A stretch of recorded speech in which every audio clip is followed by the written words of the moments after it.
This is Japan in 2025. Rice shelves at grocery stores are left empty, and the ones available are double the price of what they used to be. So how did Japan, a rice production powerhouse, run into a rice shortage? And how did the Minister of Agriculture fumble so hard that he was fired in 6 months, causing the Prime Minister of Japan to resort to drastic measures to salvage the situation? And the biggest losers of this issue are the average people that now have to pay more for the same amount of food. There are 5 main reasons, maybe 6 if you like conspiracies. You are likely unaware of the rice shortage issue that has been happening since early last year. As a tourist that doesn't cook rice themselves, it's hard to notice. Since last year, the price of rice has doubled, which led to the biggest conspiracy of the year and will cost the jobs of many politicians. The most ironic part about all of this is that it was completely avoidable, but the government shot themselves in the foot. Governments are the same anywhere in the world, I guess. Reason number 1. This might be an obvious one, but during COVID, people were less active, had less money, and ate out less. Because they were less active, they were eating less on average. However, post-COVID, as life resumed back to normal, demand rose back up. Reason number 2. All-time high tourism. In 2023, Japan had 25 million visitors. In 2024, they had a whopping 37 million. That's an increase of 47%. And in 2025, they're expected to break that record. My god, that is a lot of weebs. When you imagine Japanese food, most of it comes with rice.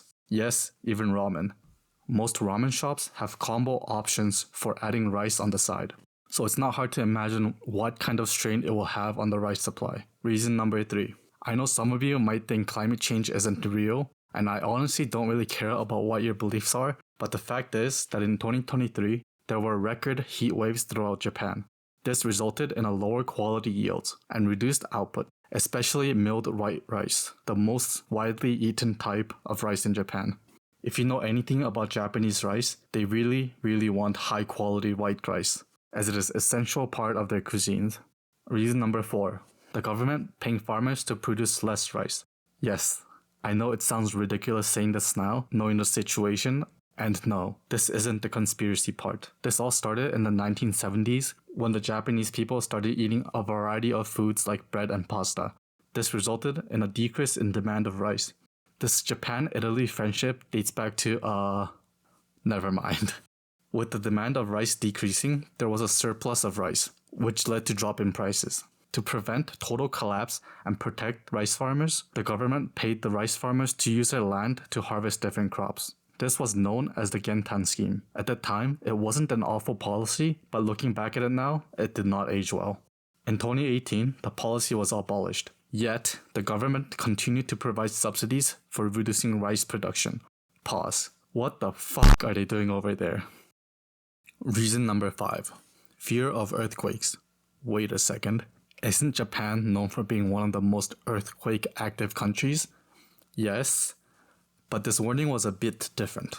Back in August of 2024, according to statistics, there was a relatively high chance of a megaquake occurring in the Nankai region.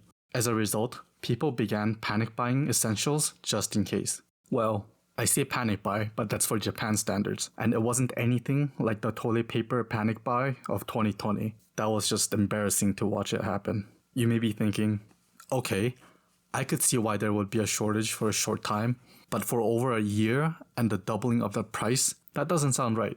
And you are correct. It's not like Japan is in the middle of a war or had a devastating crop-killing virus that wiped out the entire supply. It mainly has to do with our most trusted people of society, the government. When you think about Japan, you probably see it as a country living in the future. Vending machines that serve hot meals, crazy robotics technology, and public infrastructure so efficient it's like magic. While some aspects are overplayed, gotta give them credit where credit is due. But there's something Japan cannot overcome, and that is the rigid, slow, bureaucratic nature of their government. I'm gonna talk about Japan's political system for a bit. I know it's gonna be boring, so if you want to skip this part, then skip to this timer. But I should warn you, what I'm about to say is kind of important. Anyways, Japan's political system is a bit odd. They are often called a 1.5 party system. In the post-war era, since 1955, one party pretty much controlled Japan, minus a few times and that party is the Liberal Democratic Party. Don't confuse the word liberal as the same as USA's Democrats or Canada's Liberal Party. Japan's LDP is founded on Japanese conservatism and nationalism. When you vote in Japan, you're voting for a parliament member, and they will vote on a prime minister. So you, as an average citizen, don't have a direct vote on who becomes the leader. You would think if the same party has been in power for 70 years, they would have figured out an efficient method passing policies. But for up to a year after the rice shortages began, the Japanese government pretty much did nothing but sit on their hands, just watching it all happen. They misjudged the situation as a temporary phenomenon and didn't want to disturb the market. A crucial information here is that a significant amount of LDP's votes are from rural areas like farmers. This is very important as each vote from rural areas carries more power than one from a city like Tokyo. You can see why they would not want to lose their main source of support. After months and months of shortage, in February of 2025, 210,000 metric tons of rice from the stockpile reserves were released. A further 200,000 were released in March, with a set price of 2,000 yen for a 5 kilogram bag, limited to one person per household. That's roughly 3.3 kilograms for every single person in Japan. Problem solved, right? No, far from it. It barely made a dent. And people started to wonder how 410,000 metric tons of rice could be gone that fast. And that was when a picture online sparked outrage. A picture of a warehouse. JA, short for Japanese Agricultural Cooperatives, is an association where farmers jointly own the organization. These warehouses were filled with thousands of tons of rice just sitting there. It was later confirmed that only 10% of the stockpile released by the government actually made it onto the store shelves. The rest of it was lost somewhere in between distributors and JA warehouses, or in transport. A conspiracy started to brew, that it was a clear indication of a market manipulation and hoarding of rice supplies, increasing the prices of non-reserved rice on purpose. However, JA denies the claims and says that it's just a structural issue, outdated systems, an aging farming population, and policy constraints. Skeptics argue that traceability systems exist, yet the authorities claim ignorance of the rice locations, calling it a total bureaucratic failure, rather than an intentional concealment. Due to the unforeseen delay of reserve rice making it to the market, they also began importing small amounts of rice from foreign countries such as USA, South Korea, and Vietnam. This is quite surprising as Japan holds very high standards for its own domestic rice. To give context how bad the supply situation is, it was the first time in 35 years that Japan imported rice from South Korea. This doesn't seem like a huge issue, but looking at it from a politician's perspective, it must have felt pretty bad. Politically, South Korea and Japan are always on guard with each other's economic policies. Funnily enough, Japan sees American rice as inferior quality. This is ironic as USA in kanji literally means a rice country.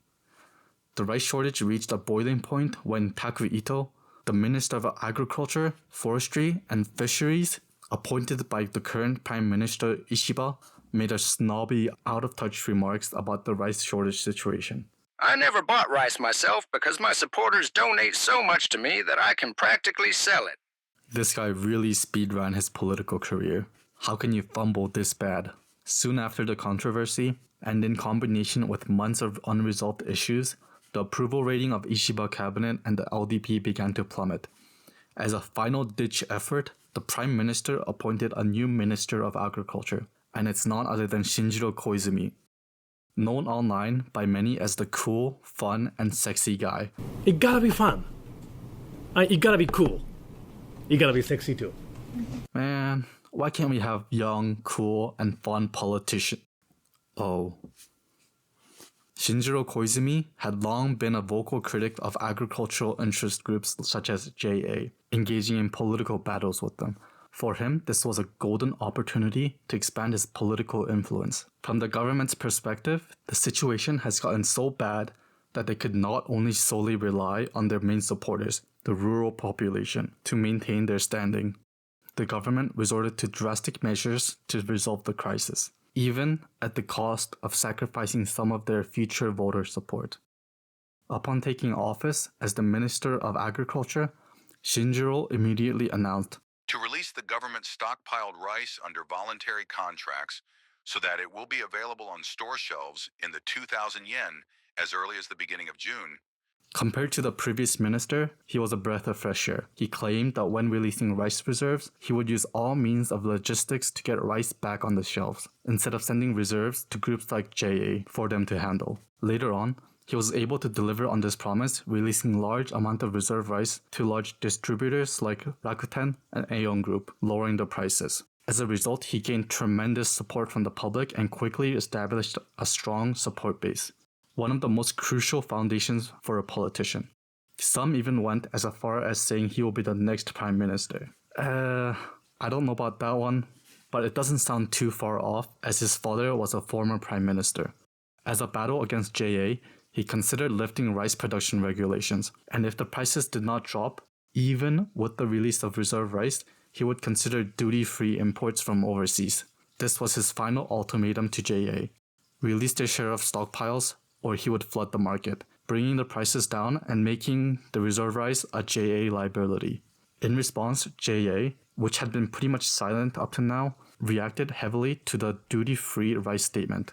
Even lawmakers from the same political party expressed concerns that it was too radical. However, since the majority of the public already had a negative view of the JA, all they wanted was the rice price to go down. Despite the rice supply issues improving for a couple months, after the current batch of reserve rice ran out, the prices began going back up. Shinjiro had to hold a conference apologizing for not being able to fully keep his promise, and many were furious, rightfully so. From ongoing international issues like tariffs to domestic issues like rice shortage, the current prime minister faces the lowest approval ratings in years, threatening his position as the prime minister in just a year into the office. And for JA, the public has lost all of their trust due to the conspiracy. ライク&サブスクライブ